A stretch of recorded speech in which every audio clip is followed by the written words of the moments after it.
Rancangan Undang-Undang Pengembangan dan Penguatan Sektor Keuangan atau RUU P2SK dipastikan berlanjut ke tahap pembahasan setelah pemerintah dan DPR menyetujui draft RUU P2SK. Apakah keberadaan RUU P2SK ini akan menutup lubang yang ada, kelemahan di sektor keuangan? Kita akan membahasnya bersama dengan ekonom sekaligus Direktur Eksekutif Indef, Tauhid Ahmad. Mas Tauhid, selamat siang. Ya, selamat siang. Bang Leo, apa kabar? Sehat-sehat. Mas Tauhid, kalau kita lihat sebetulnya kan ada banyak ya rancangan undang-undang. Apakah kemudian RUU P2SK ini benar-benar dibutuhkan saat ini melihat kondisi yang ada atau sebetulnya tidak prioritas kalau menurut Anda? Ya, sebenarnya begini, memang pelajaran yang berharga ya, kalau kita lihat ya, sebenarnya bisa dua-duanya ya. Kalau lihat memang yang pertama adalah stabilitas sektor keuangan ya sebelum pandemi itu menghadapi situasi yang sebenarnya relatif stabil. Tapi begitu pandemi, ada external shock, kemudian juga itu ternyata menimbulkan banyak sekali goncangan. Nah, goncangan itu yang kemudian ditangkap dengan adanya lahirnya undang-undang ini yang lebih adaptif terhadap beragam ya katakanlah instabilitas di sektor keuangan termasuk di sektor bisnis begitu. Misalnya di asuransi, kemudian juga di industri keuangan lainnya termasuk misalnya koperasi dan sebagainya begitu. Nah, sebenarnya undang-undang ini menambal katakanlah proses kelemahan-kelemahan yang terjadi. Setidaknya ada 16 undang-undang yang terkait dengan undang-undang ini ya, karena sifatnya omnibus begitu. Namun PR-nya adalah tentu saja harus ada nanti begitu revisi dari undang-undang yang baru begitu dengan undang-undang ini, tentu pas katakanlah undang-undang ini dilakukan perubahan pada masing-masing undangnya ya harus sesuai dengan undang-undang ini. Nah, karena sifatnya omnibus, mungkin yang harus kita lihat proses ini kan sangat secepat begitu, diajukan pada bulan November, tahu-tahu Desember ini keluar. Dan tentu saja saya kira dan prosesnya ini sangat cepat sekali, dan menurut saya ada beberapa hal yang sifatnya prosedurnya ini sendiri masih belum akomodatif atau transparan ya, karena dilakukan dengan proses konsultasi yang sangat terbatas sekali. Di dalam rancangan undang-undang P2SK itu apa yang krusial, yang paling penting faktor atau klasternya yang harus benar-benar dilihat, Mas Tauhid? Ya, kalau kita lihat kan sebenarnya kalau dari 5 tadi, kalau Bu Sri Mulyani ya, yang paling penting adalah substansi kelembagaan ya, itu yang paling utama. Yang kedua baru industri di sektor keuangan begitu ya.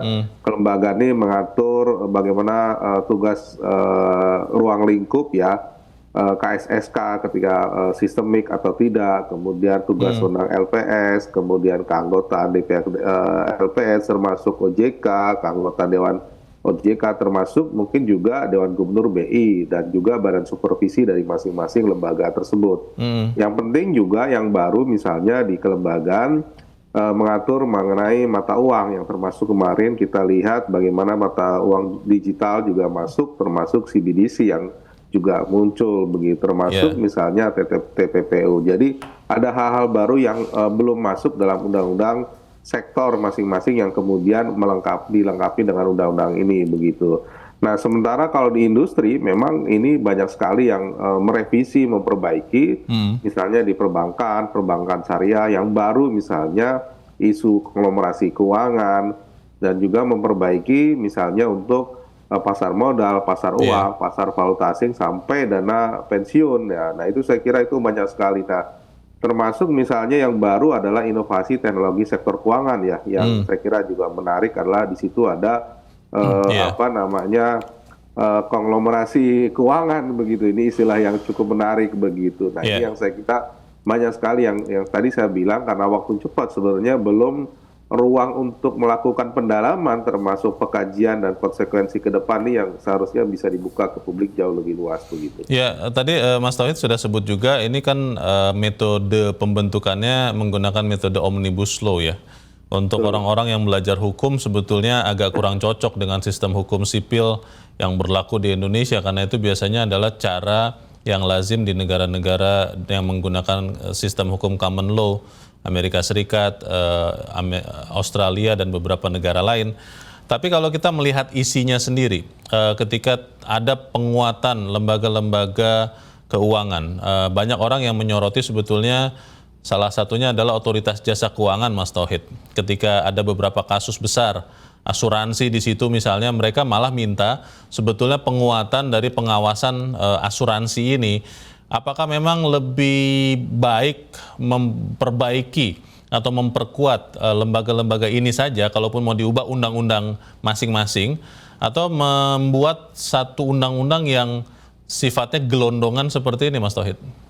Ya, menurut saya memang kalau akan lebih komprehensif, memang masing-masing undang itu juga harusnya iteratif bersamaan ya. Dengan target misalnya semua undang-undang tadi masukkan ke prolegnas harusnya sudah selesai untuk direvisi mengikuti perkembangan ini, karena kan ini sudah terjadi begitu. Namun cara substansi adalah yang menurut saya juga harus dilihat adalah pada masing-masing itu sendiri. Misalnya tadi soal di asuransi bahwa sekarang lebih pro ya, ada perlindungan konsumen karena ada penjaminan di dalamnya ya. Tetapi itu juga menjadi disinsentif ketika moral hazard terjadi pada asuransi, karena kan asuransi variasi daripada produknya sangat banyak sekali, dan saat ini ternyata memang pengawasan OJK terhadap asuransi termasuk katakanlah cukup lemah begitu ya.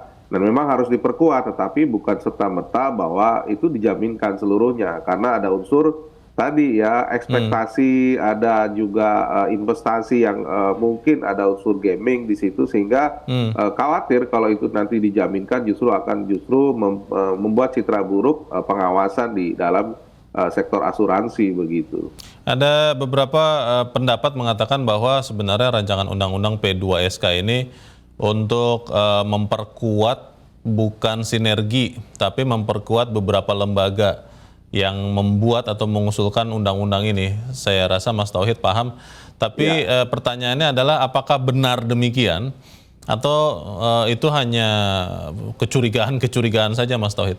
Ya, ada beberapa hal. Yang pertama memang, ini kan lahirnya dari Baleg ya, DPR RI. Tentu itu diwadahi dalam beberapa pasal, terutama katakanlah bahwa dari partai politik ya bisa saja mencalonkan diri atau mengusulkan mereka masuk dalam proses pengusulan sebagai anggota komisioner begitu. Meskipun pada saat katakanlah pencalon dan sebagainya, mereka tidak boleh lagi sebagai pengurus ataupun katakanlah terdaftar sebagai pengurus begitu, sudah harus mengundurkan diri begitu. Nah, ini kan agak tipis begitu ya. Tadinya ini sudah mau dicabut, ternyata masuk lagi. Nah, ini yang saya kira akhirnya memang ya menjadi ruang abu-abu bagi partai politik mungkin bisa masuk ke Dewan Komisioner begitu. Tentu yang dikhawatirkan pada lembaga-lembaga ini ya seperti katakanlah BI, OJK, kemudian LPS maupun yang lain itu ya independensinya yang kami khawatir begitu. Pertanyaan juga sebagian orang terkait dengan tadi metodologi Omnibus Law itu, Mas Tauhid, kalau selama ini kan sebelum kita membiasakan menggunakan metodologi Omnibus Law, undang-undang yang lama diperbaiki, direvisi, dibuat yang baru, atau dicabut sama sekali kemudian dibuat yang baru. Tapi kalau sekarang kan ini artinya mengambil beberapa pasal dari undang-undang yang ada, tadi Anda sudah sebut kalau tidak salah 16 ya, dan itu kemudian digabung menjadi satu undang-undang. Ini apa tidak akan memunculkan ketidakpastian baru ya? Jangan-jangan nanti tidak sinkron ini antara undang-undang sebelumnya dengan undang-undang P2SK kalau ini lolos jadi undang-undang, Mas Tauhid? Ya pasti yang katakanlah yang direvisi kan tidak semuanya ya, ada yang tetap, ada yang masuk ya.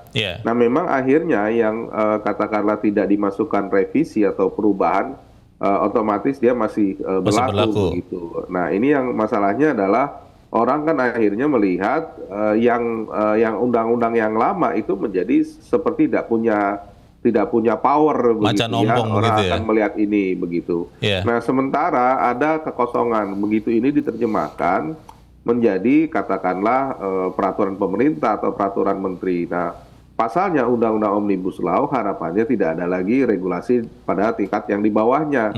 Tetapi pada praktiknya kita mengacu pada Undang-Undang Cipta Kerja. Ternyata ada ya? Ternyata masih ada, banyak sekali malah itu. Nah akhirnya kan nggak ada gunanya Omnibus begitu. Tadi ingin melakukan efisiensi, pada akhirnya ini soal tata cara penyusunan peraturan perundang-undangan kita ya nggak bisa lepas begitu saja begitu.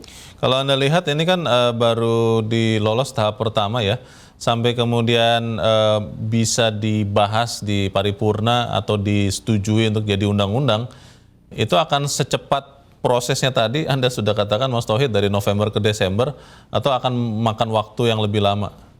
Kalau menurut saya ini cepat begitu. Yang pertama adalah kalau lihat perdebatannya ya kelihatannya tidak banyak lagi yang pasal-pasal yang menjadi krusial untuk dikaji begitu ya.